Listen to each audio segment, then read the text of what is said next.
Olá pessoal, eu quero falar um pouco sobre como a experiência de ser muçulmano no Brasil. É um tema que o pessoal fala muito, mas geralmente o pessoal não entende, não conhece ninguém. Geralmente eles dizem, olha, quando eles chegarem aqui, vão fazer isso e aquilo, só que geralmente o pessoal não conhece. Então eu vou relatar um pouco da minha experiência. Eu venho de um lar católico, né? E minha família, todo mundo na verdade que eu conheço é católico, evangélico. Eu já fui evangélico, só que em um período da minha vida eu tive curiosidade de conhecer outras religiões, né? Até porque eu fui na minha adolescência teve um momento até ateu, cara. Tipo, sabe quando você já teve um pouco de tudo, todo tipo de curiosidade acerca de questões teológicas. E quando você é novo, que você não tem internet, você não tem tanto acesso à informação, porque nem computador eu tinha em casa, né? Então, tudo que eu ouvia sobre religiões era o que as pessoas diziam. Então eu fui crescendo com isso. Aí teve uma parte da minha adolescência que foi evangélico, depois saí, aí depois de adulto eu voltei, passei uns meses. Eu era um cara que era tipo a pessoa que ajudava a abrir a igreja, no sentido de ser o primeiro a chegar e o último a sair. Nessa época eu morava até um pouco longe da igreja, eu ia a pé, então meio que eu tinha um esforço. Só que eu sempre tive umas dúvidas, né? Então minhas dúvidas eram voltadas aqui à questão de Jesus, da forma que se explicava o cristianismo, né? Então eu saí, fui estudar o budismo, visitei a Umbanda, mas eu sempre fui um cara islamofóbico, na real, né? Sempre fui, porque eu via as coisas, tipo, se eu fosse no meus Facebook antigo, eu vi lá postagem falando do profeta Mohammed. Da pior forma, eu nunca sabia nada sobre Islã, mas eu falava como se eu conhecesse. Então eu fui pesquisar, né?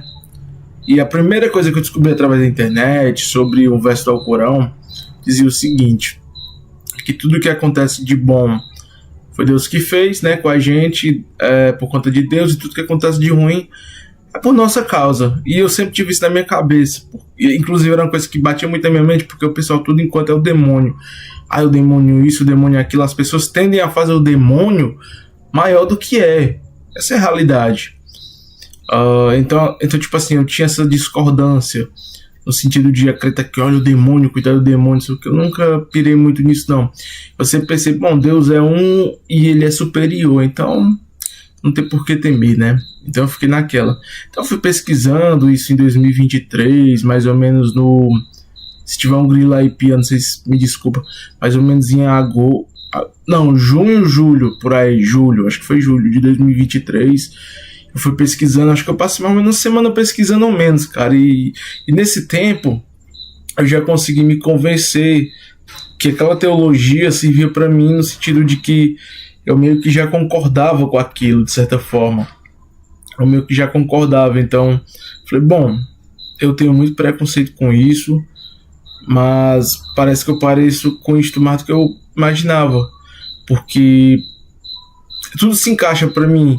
Cronologicamente, a explicação, a única coisa que para mim foi difícil foi a questão da crucificação de Jesus, né? Que o Islã não reconhece que Jesus foi levado aos céus em vida, igual um profeta antigo que aconteceu a mesma coisa, que eu não lembro o nome agora. Mas quando eu fui estudando, perguntando às pessoas que eram da religião tal, me explicaram assim. Eu falei, pô, mano, é isso, beleza. A questão também do dízimo, né, do cristianismo, que você tem que dar dinheiro e tal. No Islã, geralmente eu recebo, porque quem é pobre já recebe dos ricos. Então, tipo, mesquita até recebe dinheiro, se for uma ajuda voluntária. Mas não é obrigado, Quem vai pagar é quem tem uma quantidade de ouro ou prata, que isso naquela época, né, hoje em dia se converte para dinheiro mesmo. Que tinha que bater uma cota lá anual, e se você tivesse, você paga, acho que 2%, entendeu? Tipo, nem 10%, é tipo 2,5%. Se você tiver, acho que 27 mil reais por aí. Então você tem que ser basicamente o padrão rico no Brasil para pagar dízimo no Islã. Então, assim, eu achei muito interessante. Eu mesmo, até no Ramadã, eu recebi dinheiro, né? Pessoal, então assim, não era pelo dinheiro, era mais pela consideração. Consegui emprego por conta de irmãos da fé em outro estado. Fiquei naquele estado por pouco tempo, né, por motivos pessoais, voltei, mas isso me abriu a mente, porque até a forma que eu via a geopolítica no Oriente Médio era de uma forma muito julgadora, preconceituosa, e depois que você percebe a realidade dos fatos, você vê que as coisas não são como as pessoas dizem. E a respeito de como a sociedade trata, né, o Islã, bem, eu não posso dizer para todo mundo, né, assim, com a minha fé. Então, tipo assim, os caras falam tanto de opressão no Oriente Médio, mas eu vivo numa fé que se eu falar para todo mundo é uma ofensa, a pessoa vai se zangar, ela vai querer, não, mas não pode. Então, de certa forma, o cara recebe até ameaça. Tipo, se você falar no Twitter, no Instagram, que o cara tá atrás de uma tela, o cara vai te ameaçar. Como várias vezes eu sofri essas ameaças aí de esses incel aí. Mas enfim, mas eu percebo que o que os caras falam de perseguição, de certa forma, o muçulmano no Brasil passa do discurso, né?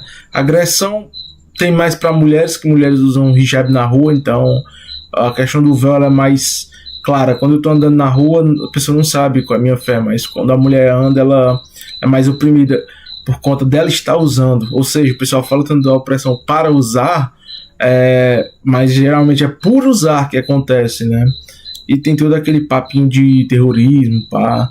E a gente sabe que isso aí é uma coisa mínima, e se a gente for falar de terrorismo mesmo, é só analisar as tomadas políticas dos Estados Unidos pelo mundo. Eles são o maior país terrorista do mundo. O que eles passaram em 2001 não é um terço do que eles fizeram, entendeu? Não é nada, não significa nada comparado com o que eles fizeram. Então, assim, quando a gente começa a estudar geopolítica, história, Islã, porque é uma religião que quer que você estude, que quer ver seu esforço, não é que você só vai acreditar cegamente, você tem que estudar, você tem que buscar questões de refutações, entendeu?